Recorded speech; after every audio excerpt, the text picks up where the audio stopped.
guys, salut, il y a Rana et Saphir. Alors, petite vidéo pour faire un petit documentaire de toutes les étapes par lesquelles je dois passer avant de tenter une deuxième chirurgie de l'endométriose. Aujourd'hui, on est à 34 jours avant le jour de l'opération. J'entame le parcours avec les différentes consultations chez plein de spécialistes et deux ou trois autres surprises, voilà, dont je vous parlerai dans la suite de cette vidéo. Mais pour le moment, allons faire cette consultation avec l'anesthésiste.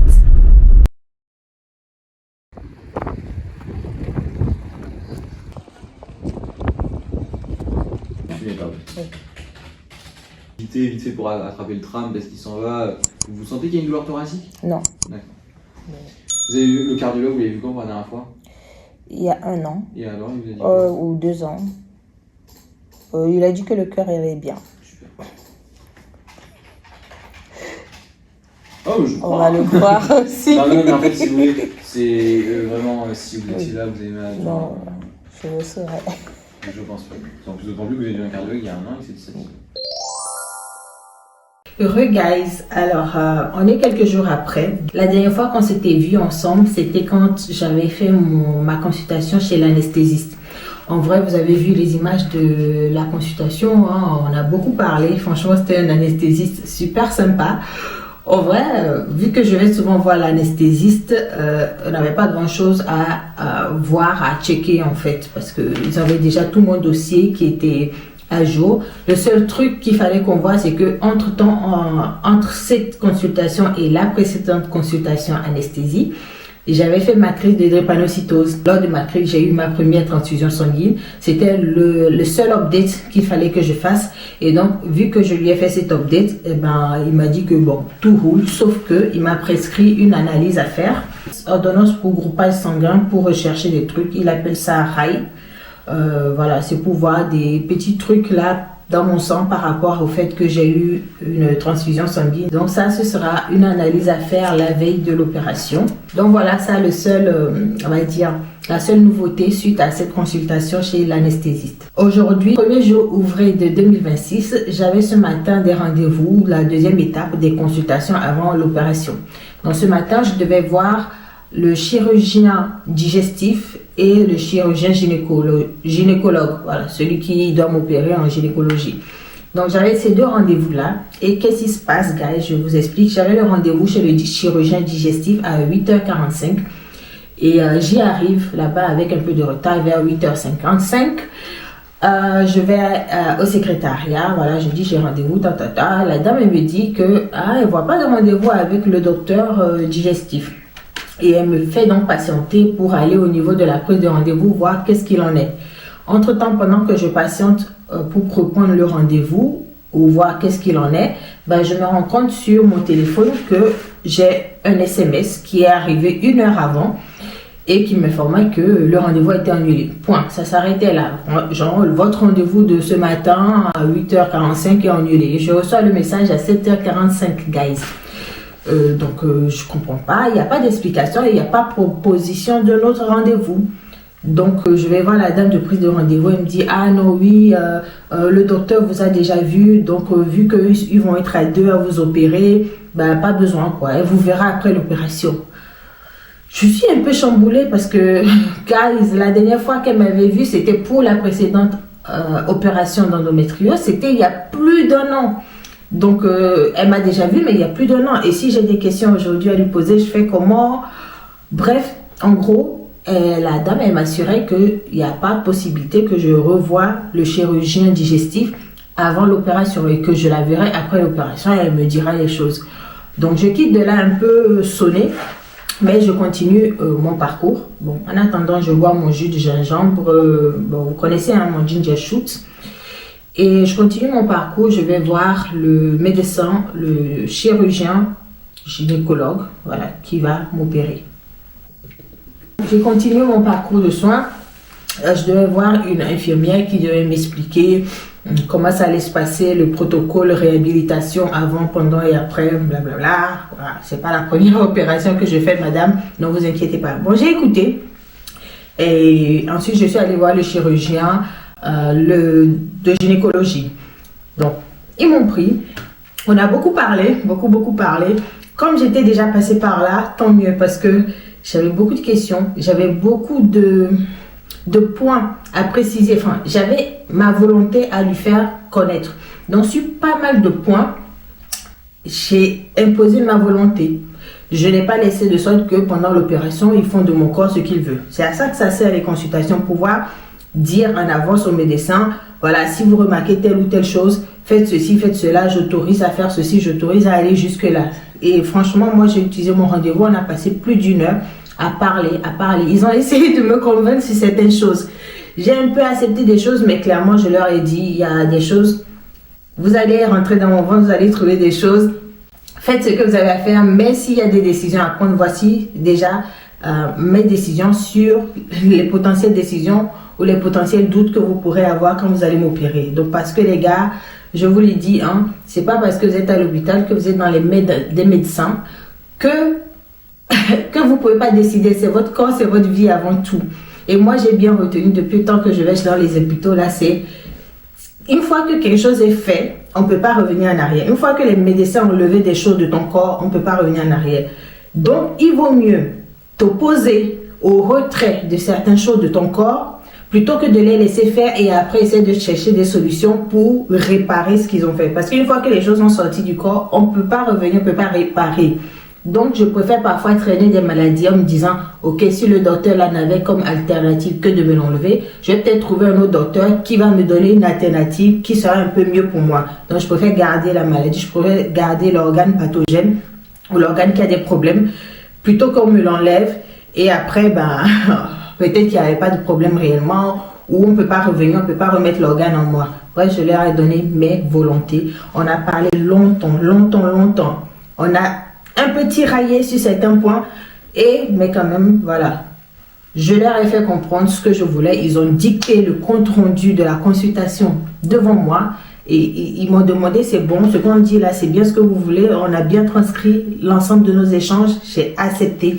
Donc voilà, tout est écrit dans l'ordinateur là-bas, mes volontés, mes décisions et puis mon backup en cas de doute pendant l'opération. Ils ne doivent rien faire tant que c'est pas dans la ligne directive de ce qu'on s'est dit aujourd'hui, ou tant que mon époux, ils n'ont pas consulté mon époux en cas de doute sur un geste ou pas. Donc voilà, guys, et puis je vais vous faire un petit cadeau, du joli dessin que le chirurgien gynécologue, le spécialiste de l'endométriose, il me fait souvent quand je vais le voir pour m'expliquer. Parce que c'est vrai que lire les radios et puis comprendre les termes médicaux, là, c'est un peu parfois compliqué, ok? Donc voilà, il m'a fait ce joli dessin. Je vais quand même cacher un peu les infos. Il m'a fait ce joli dessin. J'espère que vous voyez, je suis là devant la lumière, donc il doit y avoir peut-être beaucoup de lumière, ultra luminosité, mais voilà. Il m'a fait un joli dessin. Et pour vous expliquer un peu, en fait, là, c'est mon vagin avec, c'est une coupe latérale, je crois, c'est comme ça on dit ça, latérale ou transversale. Bref, je sais pas, c'est une coupe que moi j'arrive à comprendre en tout cas, avec le vagin là, le col de l'utérus au fond du vagin, donc qui bouche le fond du vagin, l'utérus en lui-même qui est là, la vessie qui est devant, voilà, en face, pas postérieure mais antérieure, bref je sais pas. Il y a la vessie qui est là, il y a là le tube digestif qui va vers le rectum, ok, le tube digestif là, et il y a les reins qui sont par ici. Les reins et l'urétère qui relient la vessie à l'urétère. Voilà où sont la grosse majorité de mes adhérences d'endométriose. Elles sont là en postérieur de l'utérus, entre l'utérus et le tube digestif, donc le rectum, le canal qui va jusqu'au rectum. Et c'est là qu'est le gros de mes adhérences. Et apparemment là, ça se situe à 9 cm de l'anus. L'atteinte commence à 9 cm de l'anus. Donc voilà, ils m'ont expliqué un peu les risques. Il y a les ovaires et tout ça. Il y a les nerfs entre la vessie et le tube digestif. Il y a l'urétère également qui va passer dans la zone à côté de l'adhérence, de la forte adhérence, qui vont aller essayer d'enlever. Et ils m'ont dit qu'à 70%, j'ai des chances d'avoir un geste sur le tube digestif, donc une résection digestive. Ça, c'est quelque chose que je savais. Donc, à 70%, ils sont sûrs qu'ils vont faire la résection digestive et relier les deux bouts, les deux parties saines, en espérant que voilà, le geste digestif se limite à ça et qu'il n'y ait pas de complications et que ça cicatrise bien et blablabla et blablabla. Donc voilà, ils m'ont beaucoup expliqué les choses et voilà, comme c'est marqué là-haut, ils ont pris note des choses que je n'aimerais pas qu'ils fassent, des choses jusqu'où j'aimerais qu'ils aillent. C'était vraiment une très bonne consultation. J'ai senti, c'était pas la première fois que je vais voir le professeur, je l'ai déjà vu 3 ou 4 fois. On a souvent discuté, souvent j'écoutais beaucoup ce qu'il dit. Et là, j'ai senti qu'à un moment donné, il était, je pense, agréablement surprise que je donne mes volontés, que je dise ce que je veux pas. Même si sur certains points, il a essayé de discuter, selon lui, dans le sens de ma santé. Mais voilà, je pense que malgré tout, il a compris que je ne suis pas du bétail qui va se laisser charcuter, qui va se laisser faire parce que c'est eux les professionnels de santé. Il a compris que je veux certaines choses et il y a certaines choses que je ne suis pas prête à accepter sous prétexte que c'est bien pour ma santé. Parce que malgré tout, c'est mon corps, c'est mes organes, c'est mes cellules. Donc voilà, je préfère garder certains organes, quitte à ce que selon eux, ça ne soit pas optimal pour le futur, mais au moins je les garde. Et puis si un jour je pense que je peux m'en débarrasser, je vais m'en débarrasser, mais je préfère faire ça comme ça plutôt que de les laisser sortir ça de mon corps et que j'en ai peut-être besoin un jour. Voilà, sans rentrer dans les détails, voilà un peu ce qu'on s'est dit. Ce qui fait que là actuellement, pour éviter de refaire les mêmes erreurs que lors de la dernière opération, ils m'ont donné un traitement à prendre. Je crois que c'est un traitement hormonal que je dois prendre là pendant 1 mois. Et comme ça, quand j'irai à l'opération, en espérant que ce traitement hormonal aura calmé, aura rendu inactive mon endométriose, cela fera qu'elle ne sera pas inflammatoire, elle ne sera pas active et ils pourront en effet voir la différence entre les adhérences d'endométriose et mes organes pour bien détacher les différents tissus. Je ne sais pas si vous avez compris, mais voilà, c'était le gros problème qu'il y a eu lors de la précédente chirurgie, qui est que l'endométriose était active, elle était inflammatoire et donc on ne voyait pas vraiment la différence entre les cellules saines de mes organes et les cellules de l'endométriose, tellement tout était rouge. Enfin, voilà.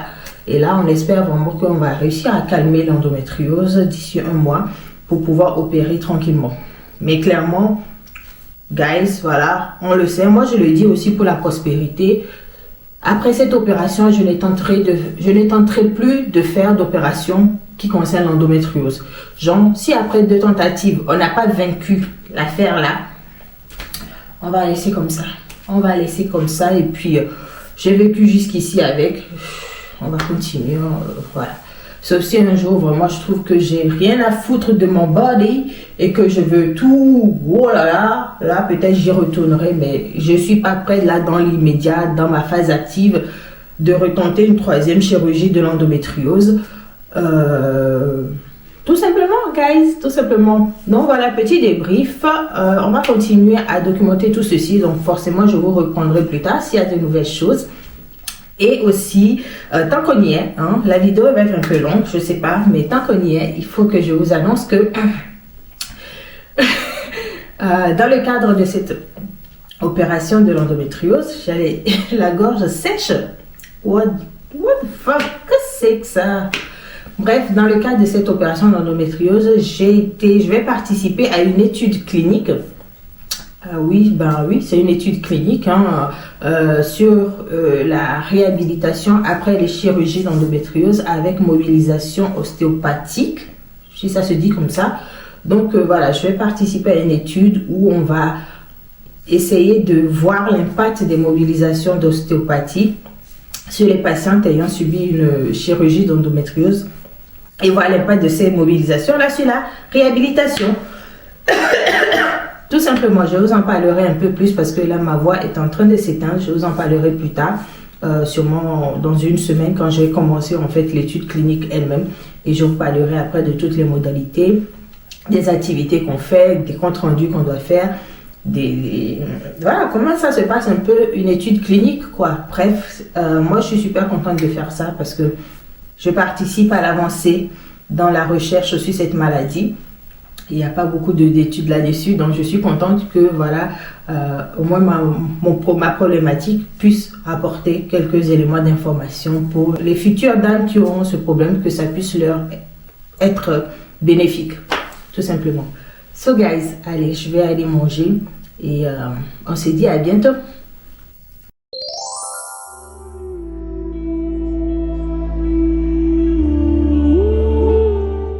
Les amis, on se retrouve à la veille de l'intervention chirurgicale. Je devais intégrer l'hôpital entre 10h et 10h30. Donc ce matin-là, je me suis levée tôt, je me suis apprêtée et j'ai fait ma valise.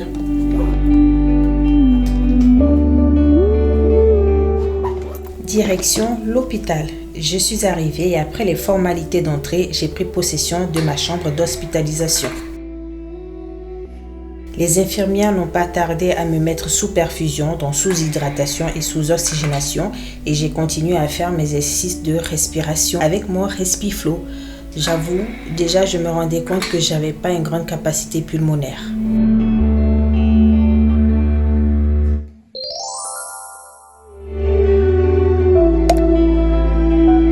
Et on se retrouve le lendemain, le jour de l'intervention.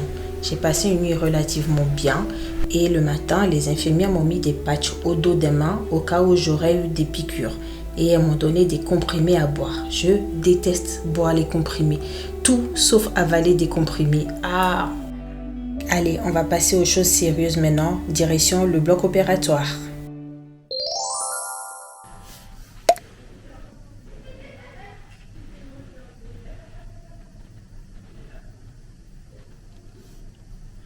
Tu dis pas quelques mots à la caméra?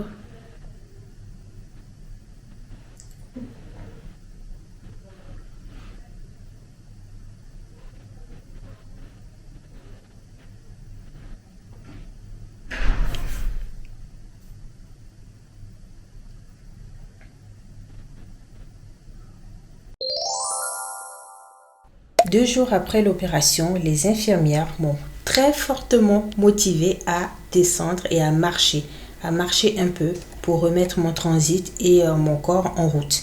C'est ce que j'ai fait péniblement. J'ai essayé de monter le plus haut possible et ensuite prendre les escaliers pour descendre.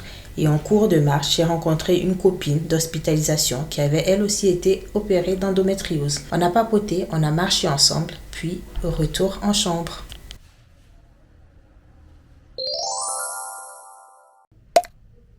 Les filles, je sais que je suis super chanceuse que mon époux ait pu être avec moi durant toute cette hospitalisation.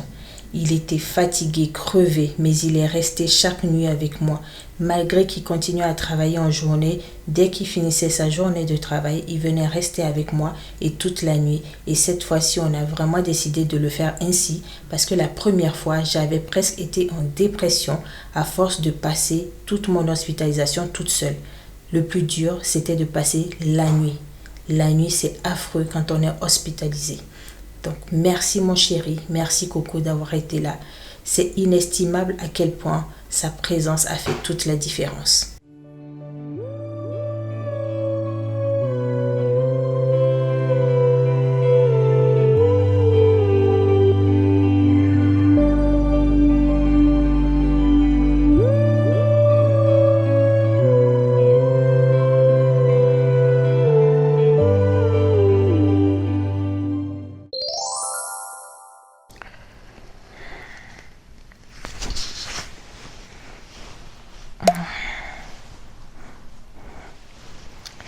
Hey guys, c'est ma 6e journée d'hospitalisation dans cette chambre et on est 4 jours après l'opération. On est dimanche et franchement depuis hier samedi, j'essaie de me lever tôt, de me faire voir dehors pour que les infirmières voient que voilà, je suis en bonne santé, je m'habille bien, je mets des bijoux, je mets même du maquillage. Bon, ça me fait du bien aussi de m'apprêter, d'être coquette même dans ce contexte. Mais voilà, c'est aussi pour donner un peu l'image d'une personne qui va mieux et qui est prête à rentrer à la maison. Bon, finalement, ce matin, j'y croyais dur comme fer que le médecin allait me libérer. Mais finalement, apparemment, ils ont besoin d'une prise de sang demain. Donc, j'ai négocié, j'essaie de négocier pas mal de choses. Finalement, je crois vraiment que je ne vais pas sortir aujourd'hui, malheureusement. Mais voilà, je vais passer une nuit supplémentaire ici. Mais au moins, j'ai pu dans la négociation avoir quelques compromis. Typiquement, ils m'ont enlevé le dernier cathéter que j'avais ici depuis mon opération et que qui n'a jamais servi, mais il le gardait au cas où il fallait me perfuser encore. Et ça, c'était vraiment un truc qui était handicapant, surtout que c'est ma main droite. Donc là, aujourd'hui, je suis vraiment libre de toute chose. Même l'oxygène qui est là, depuis cette nuit, j'ai arrêté de le prendre parce que ça me saoule. Ça me perturbe un peu l'intérieur là des voies. Je vais essayer de vivre ma vie un peu librement, d'en faire un peu plus qu'à ma tête plutôt que de suivre les directives. Je vais faire voilà, ce que j'estime être bon pour moi, me reposer, faire du montage, m'occuper de ma vie, comme si j'étais à la maison. Parce que clairement, aujourd'hui, j'avais prévu rentrer chez moi, kiffer ma liberté dans ma maison, plutôt que d'être encore dans cette chambre. Et clairement, je pense que ça ne vous étonnera pas si je vous dis que depuis du coup 6 jours, à force, j'ai l'impression d'être en prison. Je me sens emprisonnée. Donc, ça me fait un petit pincement au cœur de me dire qu'aujourd'hui, je ne vais pas être libérée. Mais voilà, c'est une nuit supplémentaire à tenir. Je pense que je vais y arriver. Mais globalement, l'opération s'est passée. Je n'ai pas encore le détail de ce qui a été fait. Le chirurgien, le gynécologue m'a juste dit rapidement comme ça ce qu'ils ont fait, ce qu'ils ont enlevé, ce qu'ils ont découvert quand ils ont ouvert. Voilà. Et j'attends d'avoir le compte rendu final réellement pour savoir qu'est-ce qui s'est passé durant tout ça. Si possible, j'espère avoir une vidéo de l'intervention, de ce qu'ils ont fait dans moi, quoi. Je sais que voilà, il y a certaines opérations qui peuvent être filmées, donc moi j'ai beaucoup envie de voir l'opération qui a été faite, ce qu'ils ont fait en moi pendant que je dormais. Donc j'espère que je l'aurai, mais c'est pas dans l'immédiat. Et quand j'aurai le compte rendu détaillé, compte rendu opératoire de ce qui s'est passé, si on m'a transfusé ou pas, s'il y a eu des complications pendant l'opération, s'ils ont dû faire quoi ou quoi, qu'est-ce qu'ils ont enlevé, qu'est-ce qu'ils n'ont pas enlevé, je viendrai vous refaire une deuxième partie, la suite et le bilan de cette opération, et je vous dirai voilà comment ça évolue. Mais pour l'instant, je ne vais pas m'avancer à vous dire qu'est-ce qui a été fait tant que je n'ai pas le papier où c'est écrit noir sur blanc ce qui a été fait. Voilà, cette fois-ci, j'essaie d'être un peu prudente. Donc voilà, sinon globalement, mon transit a repris. Et puis je vous avais parlé d'une étude clinique que j'étais en train de mener là. Ça fera l'objet d'une vidéo vraiment dédiée à l'étude clinique et tout ce que ça comporte. Mais voilà, je commence déjà à faire les exercices, les choses afférentes, simplement à cette étude clinique. J'essaie d'être assidue malgré la douleur. J'ai un peu mal, j'ai un peu le souffle bas, mais voilà, je fais mon respiflow, je fais ma respiration, mes exercices de respiration et pour l'instant ça va. On est 4 jours après l'opération et j'ai envie pour l'instant d'arrêter cette vidéo ici. J'espère que cette vidéo pour vous parler de la deuxième itération de cette opération vous a plu. Je sais que je la termine là comme ça un peu en coup de poisson sans trop donner d'informations réelles, mais c'est parce que je garde les informations finales pour la suite, la deuxième vidéo que je ferai par rapport à ceci. Je serai déjà rentrée chez moi et je vous dirai des choses un peu plus concrètes et un peu plus fiables dans la durée. Donc guys, merci d'avoir regardé cette vidéo. Je laisse ça ici sur YouTube. Que ça serve à ceux à qui ça peut servir et que ça serve également à la postérité. Je vous embrasse très fort. De mon côté, on va terminer cette journée tranquillement. Là, je suis en train de regarder The Morning Show, la saison... la saison 4, je crois. Bon, bref, la dernière saison en date, quoi. J'essaie de terminer cette saison et puis après, je partirai me balader dans l'hôpital ou me mettre à faire du montage. C'est bon. Je reste là. Mais au moins ils ont enlevé ça, donc c'est déjà ça, mais ils ne vont pas me libérer. Demain. Je sais pas. Bon. Oui, c'est ça. C'est ça.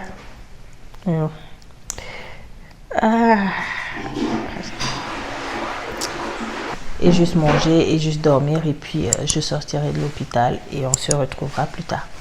Bon allez, portez-vous bien, prenez soin de vous. On se dit à très bientôt. See you next time.